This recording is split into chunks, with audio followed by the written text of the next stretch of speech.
Kalau kita mencermati persidangan kemarin, saksi ahli gitu ya, saya kira tidak akan mungkin jauh berbeda keterangan fakta dengan ahli yang kemarin. Intinya begini ya, pertama saya kira pemerintah sendiri, kalau menurut saya itu adalah dia menafsirkan sendiri gitu ya,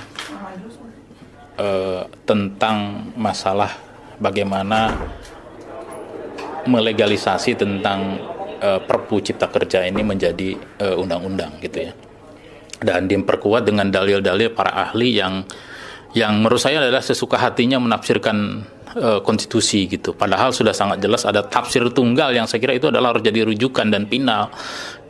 Sepengetahuan saya itu kan hanya tafsir dari Mahkamah Konstitusi itu yang harusnya menjadi rujukan semua pihak gitu loh. Kalau semua orang bisa menafsirkan konstitusi sesuka-sukanya, ya amburadulah negara ini, rusaklah negara ini kayak gitu.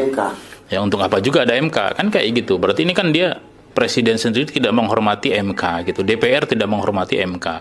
Bagaimana putusan 91 itu ditafsirkan sendiri oleh dan dibenarkan dengan menggunakan para ahli hukum dan lain sebagainya gitu. Nah, termasuk DPR saya kira.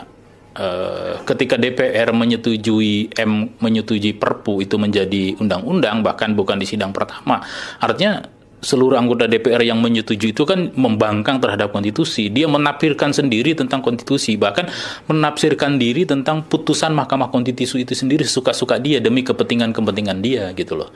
Nah, dalam persidangan hari ini saya nggak tahu, saya sih nggak ngelihat ada anggota DPR yang diajukan oleh pemerintah, oleh presiden gitu ya, sebagai saksi fakta gitu. Yang ada tadi saya lihat itu kayaknya masih ahli ekonomi, ada juga dari serikat pekerja. Kita dengarkan saja apa nanti yang akan mereka sampaikan gitu. Tapi pada pokoknya saya kira gini, saya dan saya yakin 15 prinsipal yang lain itu tidak akan kaget gitu lah, bahwa dalam persidangan kita itu akan menghadirkan saksi fakta dari serikat pekerja, serikat buruh, karena tahun lalu juga dalam gugatan yang melahirkan putusan 91 itu juga kan pemerintah juga presiden mengajukan saksi dua dari serikat pekerja, serikat buruh gitu ya, dan seluruh kaum buruh Indonesia, rakyat Indonesia tahu siapa saja yang menjadi saksi fakta yang diajukan oleh presiden dari serikat pekerja, serikat buruh. Tahun ini juga nggak jauh berbeda serikatnya, saya kira gitu ya.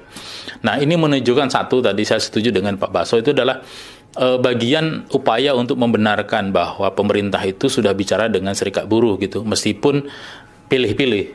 Serikat buruh yang diajak omongnya itu pilih-pilih gitu. Yang penting asal gitu, untuk menunaikan tugas yang disebut dengan melibatkan partisipasi gitu, memenuhi syarat dasar pemenuhan dalam proses undang-undang gitu. Tadi substansinya nggak ada. Padahal pemerintah sendiri, bahkan Menteri Tenaga Kerja sendiri ini yang sangat aneh, Pak. Kan saya bilang, kalau mau libatkan serikat buruh itu ya semua serikat buruh, kan semua serikat buruh nasional itu tercatat dan menteri tahu. Ngapain Menteri Tenaga Kerja itu meregistrasi semua serikat buruh? Ngapain Menteri Tenaga Kerja itu ada LKS tripartit nasional gitu loh? Ngapain ada federasi-federasi yang tidak terkoperasi tapi nggak pernah diajak bicara secara terbuka gitu? Seperti yang kita ketahui, tiba-tiba sekarang ketika ada putusan dari ILC atau International Labour Conference ILO Juni lalu, pemerintah sibuk. Ya kan, Menteri Tenaga Kerja tuh sibuk, Pak, serap aspirasi PP 36 tentang upah.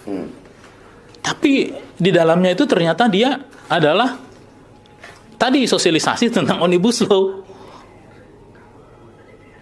Nah, itu kan itu udah jelas gitu loh. Jadi dia tuh akal-akalan, akal bulus lah. Kalau memang serius mau menjalankan putusan MK itu kan diundang aja lah. Kantor Menaker itu luas gitu loh. Kalau nggak punya duit, biar serikat buruh yang bayarin, ngumpulin suruh pimpinan-pimpinan serikat buruh itu gitu loh. Kalau saya begitu aja ya. Jadi menurut saya ya memang ini hanya terus-terusan akal-akalan untuk pembenaran-pembenaran bahwa apa yang dijalankan itu sudah sesuai dengan sistem dan mekanisme. Putusan MK aja kan kalau kita menyimpulkan perintahnya A, dilaksanakannya C kuadrat, kan gitu, udah jauh dari situ. Padahal jelas saya kira tafsir tunggal terhadap konstitusi itu ada di MK, ada di Mahkamah Konstitusi. Membangkang terhadap putusan MK ya berarti kan membangkang terhadap konstitusi. Membangkang terhadap konstitusi itu berarti pengkhianat bangsa kan. Jadi nggak usah ngomong keluar-keluar jaga NKRI harga mati, Pancasila, Undang-Undang Dasar 45, tapi praktek-prakteknya itu nggak ada yang yang dijalankan oleh mereka. Justru jadi jualan untuk pembenaran apa-apa yang dilakukan untuk melakukan kejahatan terhadap rakyat, mengkhianati kedaulatan bangsa, mengangkangi apa yang kedaulatan bangsa gitu. Itu menurut saya gitu ya. Jadi sangat menyayangkan gitu. Ya kalau saya dalam persidangan sekarang kita lihat aja. Kita kan sudah dikatakan, kita tidak akan mundur gitu, kita akan maju terus gitu loh. Maupun pemerintah ini, Bapak Presiden yang terhormat, yang mulia, dan anggota-anggota DPR yang kita gugat ini mau menghadirkan 100 saksi ahli, 100 saksi fakta, 1000 bukti mata akan kita hadapi gitu loh. Karena kita yakin Undang-Undang Omnibus Law ini adalah undang-undang busuk, ya. Undang-undang yang dibutuhkan oleh rakyat sesungguhnya, dan tidak juga menjawab tentang apa yang dielus-eluskan tentang investasi. Kalau lu benerin investasi, ya kenapa nggak lu urusin aja soal masalah investasi itu? Memang apa sih dengan investasi itu? Apakah bisa mensejahterakan rakyat? Apakah bisa membawa negara ini menjadi negara yang maju, yang hebat? Nggak ada, Pak, gitu.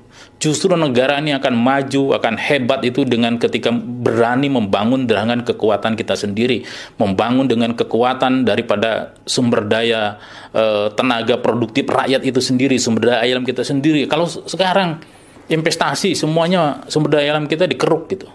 Saya bukan anti terhadap investasi, tapi investasi yang macam mana dulu. Kalau yang cuma mengeruk sumber daya alam, merusak lingkungan gitu ya, memeras, menghisap tenaga kerja murah di Indonesia gitu ya, buat apa gitu loh. Kita ini rakyat ya, kita ini harusnya memiliki kekuasaan, harusnya menjadi tuan di tanah kita sendiri.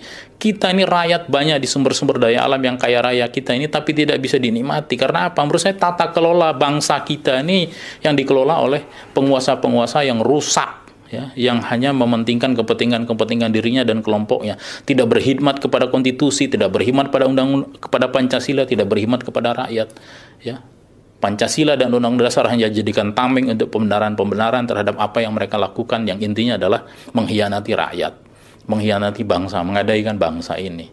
Ya, bahkan kita jauh terperosok kepada jurang, saya kira kemiskinan, jurang kepada kesengsaraan, hutang semakin besar gitu. Yang nanggung siapa sih? Apakah mereka? Enggak, rakyat itu, Pak. Kita ini, anak cucu kita ini yang harus nanggung hutang itu. Nah, menurut saya di situ gitu.